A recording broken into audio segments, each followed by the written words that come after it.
everyone, welcome back to my channel and thank you so much for being here. Today I'm going to be showing you how to revamp a frame that I found at a local antique shop and also make a piece of art for it. So oftentimes instead of finding a frame for an already made piece of art, I'll actually make a piece of art specifically for a frame that I like. And with art fair season coming up, I love to fill my tent with pieces of art that have beautiful frames that you can't always find on Amazon or your local Hobby Lobby. In today's video, I'm going to be showing you how I repaint the frame, seal it, and make a piece of art for it. Let's go ahead and get started.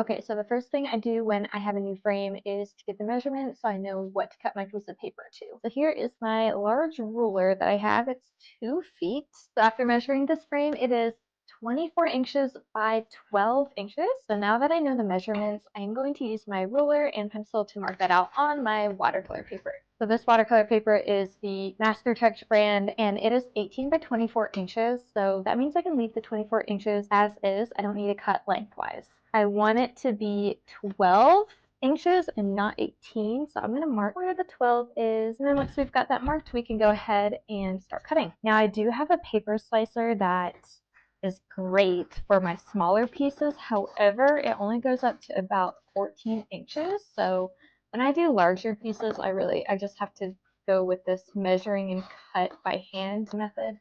It's not my favorite, but here we go. So I'm just gonna put it by the frame and see if it fits. Perfect. So I'm going to speed it up through this next part, but basically I'm just going to go ahead and take down my paper and do my painting.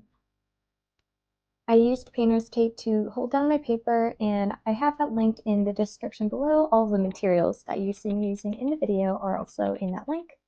Since this is such a long piece of paper, I really wanted to do a view where it looks like you are looking out amongst the flowers. So I decided to do a flower field in the background and then a couple flowers and a tree in the foreground. A lot of times in my paintings, I use really light and pastel looking colors. I think that really gives off spring and calming vibes, which is what I'm going for in this painting. And we are all done. I really wanted to do something that is spring and summery with all the flowers. So I'm really excited to put this in the frame.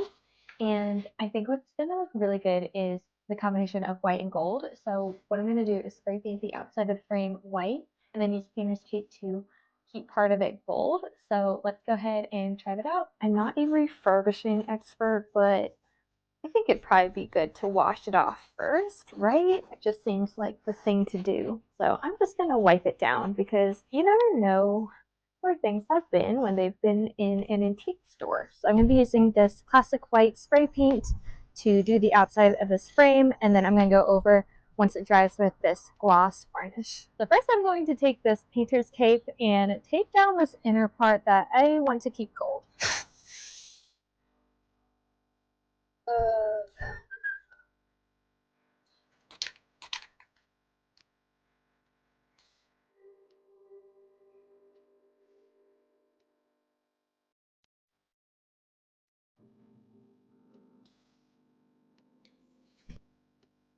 I'm going to let the paint dry, and then I'm going to go over with this gloss archival varnish. That is what I envisioned. I love how the white and gold goes together. I think that the painting is going to look really beautiful in this frame. So here's how the frame turned out, and I'm really happy with how it looks. I love the look of the white against the gold, and I think the painting is going to look great in it.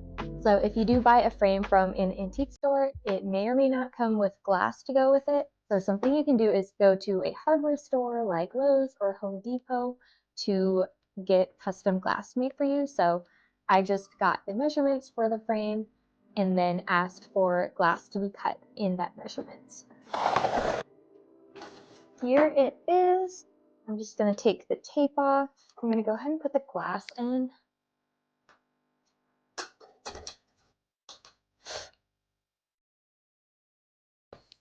And here's what the art looks like in the frame. I think this turned out great. I love how the white and gold looks against this light and airy spring landscape painting.